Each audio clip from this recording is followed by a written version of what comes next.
DJ master या ठिकाणी सामना सुरू होतो सेकंड राऊंडचा सोनाली विरुद्ध दहिवली. सेकंड राऊंडचा सामना असेल 3 षटकांचा हा सामना आहे. नाणेफेक जिंकून दहिवली संघाने फिल्डिंग स्वीकारली आणि फलंदाजीसाठी आमंत्रित केले. ते सोनाली संघाला 1 षटकांचा खेळ झाला. दुसऱ्या षटकामध्ये केतन गोलंदाज येतोय आणि 2 षटकांच्या या खेळामध्ये धावसंख्या जाऊन 35-15. अजूनही 1 चेंडूचा खेळ शिल्लक असेल आणि आतापर्यंत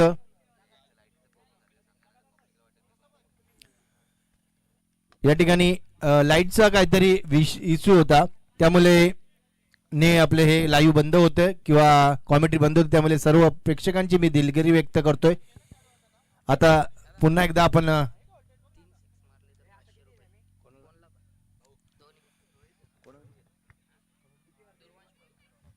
या ठिकाणी सोनावला संघासाठी सुवर्ण संधी आहे. दुर्वांश भोईर यांच्याकडून 3 षटकारासाठी 500 रुपयाचे, 3 चौकारासाठी 500 रुपयाचं पारितोषिक या ठिकाणी आलेले आहे.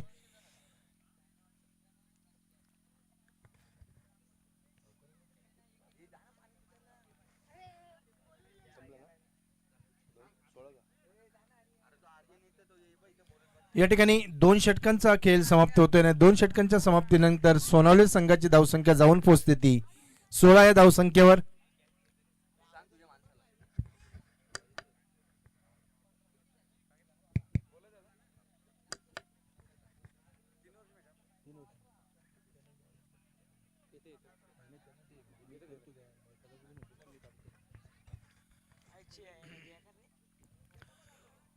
शेवटचं षटक असेल हे, कारण सेकंड राऊंडची मॅच आहे.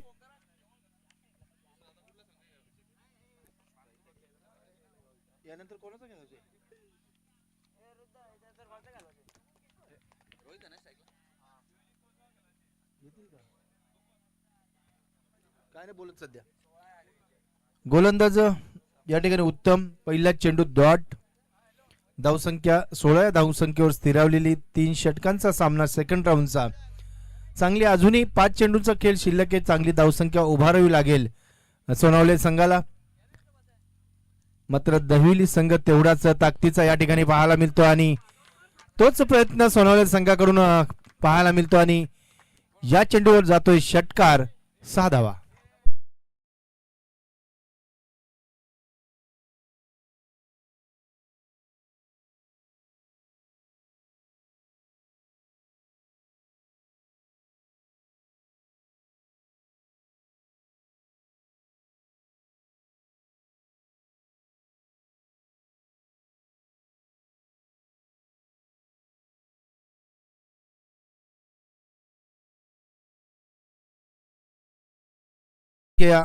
सहानी पुढे सरकते. धावसंख्या होते ती 22.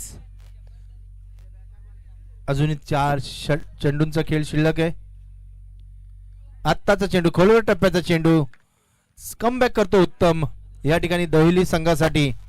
बांधून ठेवलंय आतापर्यंत 1-2 फटके ओळखता सोनावले संघ बांधून ठेवलेल्या दहिवली संघाने. त्यामुळे धावसंख्या तिसऱ्या षटकामध्ये अजूनही 22 या धावसंख्येवर स्थिरावलेली.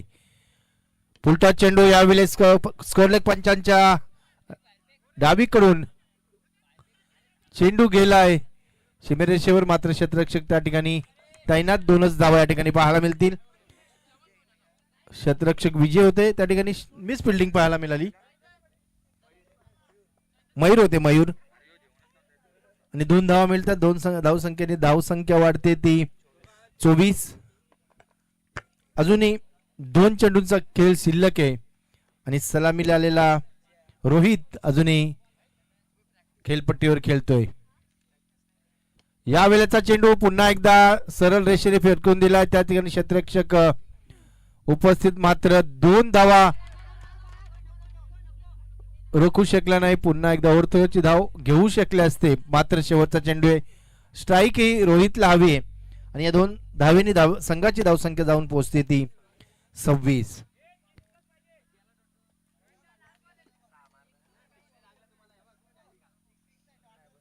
बघा शेवटचे जे 3 चेंडूला 3 षटकार होते ते आता 1 षटकार मारला तरी 500 रुपये असतील रोहितला.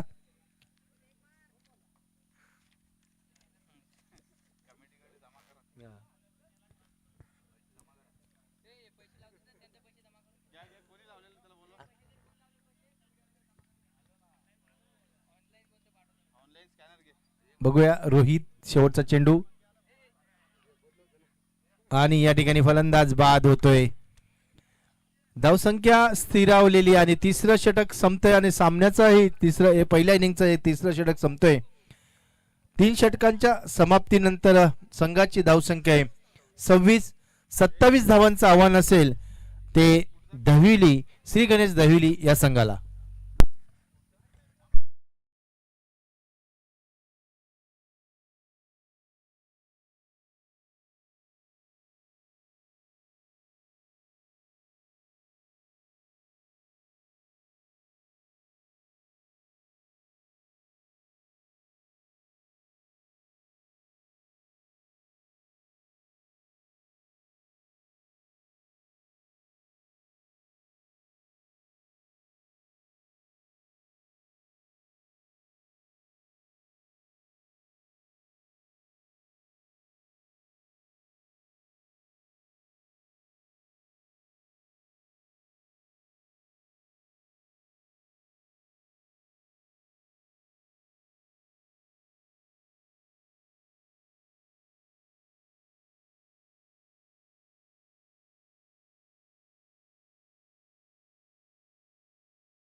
पडा संघ पुढे सरकलेला आहे आणि रेग्युलर पोल मधून जाणता राजा शील हा संघ क्वालिफाय झाल्या टॉप 5 मध्ये पोहोचलेला आहे.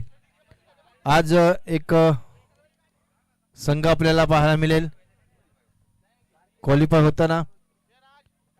नेक्स्ट मॅच कोणाची असेल ते आपल्याला एक पुढच्या 5 मिनिटात कळवली जाईल, कारण काही संघ खरवईच्या मैदानावरही खेळतायत, इथेही त्यांची मॅच आहे.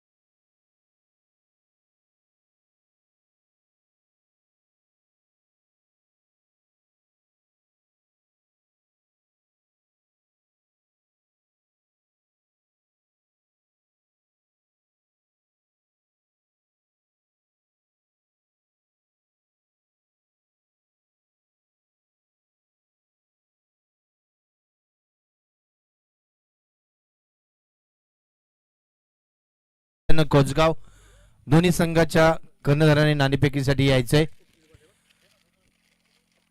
टार्गेट असेल दहिवली संघासाठी 27 धावांचं टार्गेट असेल. येणाऱ्या 18 चेंडूमध्ये 27 धावे करायचे आहेत पुढील मॅच साठी.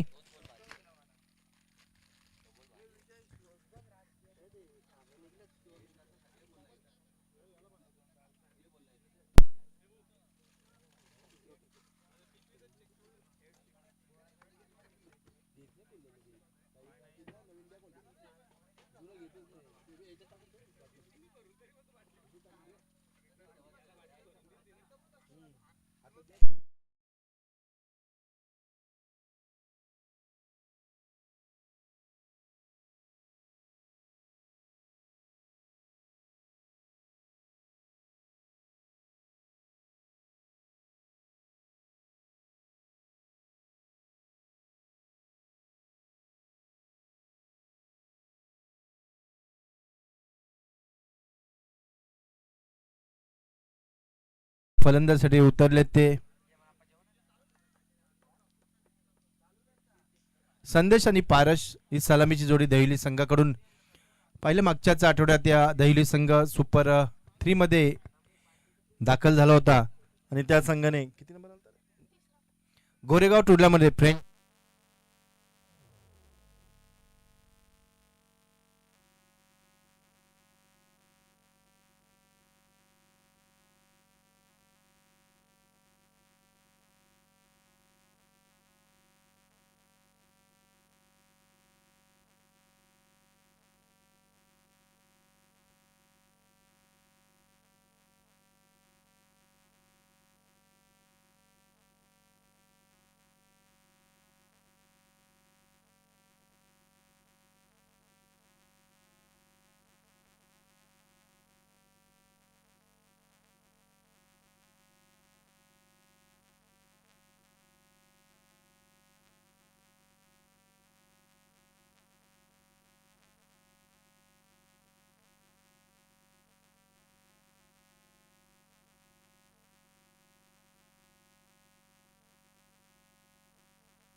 फलंदाज बाद होतोय. पहिला झटका या ठिकाणी पाहायला मिळतोय. 3 षटकार लागोपाठ मारल्यानंतर संदेशने मात्र पारेश पहिल्याच चेंडूवर या ठिकाणी बाद होतोय. संघाची धावसंख्या 4 चेंडूंच्या समाप्तीनंतर जाऊन पोहोचते ती 20 धावा. अजूनही 8 धावांची 7 धावांची गरज असेल ती श्री गणेश दहिवली या संघाला. येणारे 13 चेंडू आणि 7 धावा.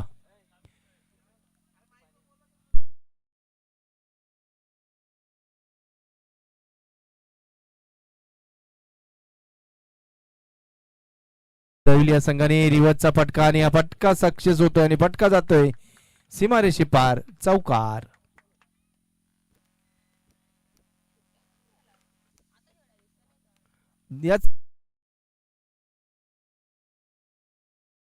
हॅलो या चौकाराच्या सहाय्याने संघाची धावसंख्या जाऊन पोहोचते ती 24. अजूनही 3 धावांची गरज असेल ती दहिवली संघाला. तुफान फलंदाजी करत असताना दोन्ही फलंदाज या ठिकाणी पाहायला मिळाले. मी मागच्याच म्हणजे पहिल्याच षटकाच्या सुरुवातीला सांगितलं की सुपर 3 मध्ये दाखल झालेला हा संघ ज्याने 3रा क्रमांक पटकावला होता फ्रेंड्स चषक गोरेगाव या स्पर्धेमध्ये जी लाखाची स्पर्धा होती आणि त्या नाईट रजनीमध्ये तो संघ दहिवली या ठिकाणी फाईट करतोय. टीम सोनवल्या संघासमोर 27 धावांचं आव्हान होतं आणि ते 27 धावांचं आव्हान घेऊन मैदानात उतरलेली जोडी संदेशांनी पारच. मात्र संदेशने पहिल्या 3 चेंडूमध्ये 3 षटकार लागवले. त्यानंतर पारस मात्र बाद झाला आणि केतन आल्यानंतर केतननी पहिल्या चेंडूवर चौकार लागवल्यानंतर दुसरा चेंडू निर्धाव खेळला आणि पहिल्या षटकाचा खेळ या ठिकाणी समाप्त होतोय. आणि पहिल्या षटकाच्या समाप्तीनंतर दहिवली संघाची धावसंख्या जाऊन पोहोचते ती 24. येणारे 12 चेंडू आणि 3 धावांची गरज. अल्पेश गोलंदाजीसाठी येतोय. सोनवला संघाचा गोलंदाज एक तरुण गोलंदाज नखवा गोलंदाज. यावेळेचा चेंडू मिड विकेटच्या दिशेने मिडॉनच्या दिशेने खेळून काढला आणि चेंडू मिसफिल्डिंग त्यावर या 2 धावा. Score is level. आता एकच धावेची गरज असेल ती श्री गणेश दहिवली या संघाला पुढच्या फेरीमध्ये दाखल होण्यासाठी. असं वाटलं होतं की 27 धावा या फाईट करू शकेल का. मात्र हा फलंदाज या ठिकाणी बाद होतोय. संदेश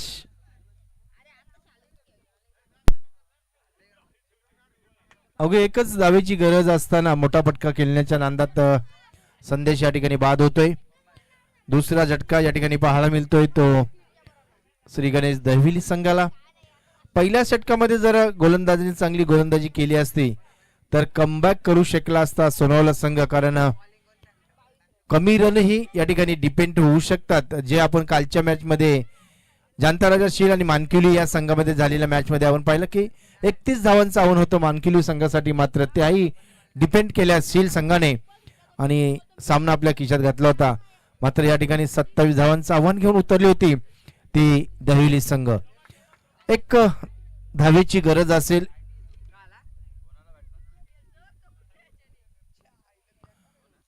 हा बॅट्समन मला वाटतं रायटी होता पण तो सध्या त्याला सांगितलं लेफ्टी खेळ आणि तो त्याला गावाकडे बॉल मारायची वाटतंय आणि बॅटला न बॉल लागता चेंडू जातोय सीमेरेषेवर आणि 1 धाव या ठिकाणी बाईच्या स्वरूपात पाहायला मिळते आणि विजय होतोय या ठिकाणी दहिवली संघ. विजयी संघाचं हार्दिक अभिनंदन आणि पुढील वाटचालीसाठी शुभेच्छा. चला नेक्स्ट मॅच जहानुमान जोईली विरुद्ध विनय 11 कोसगाव. दोन्ही विजय 11 कोसगाव दोन्ही संघाच्या कर्णधार नाणेफेकीसाठी यायचे.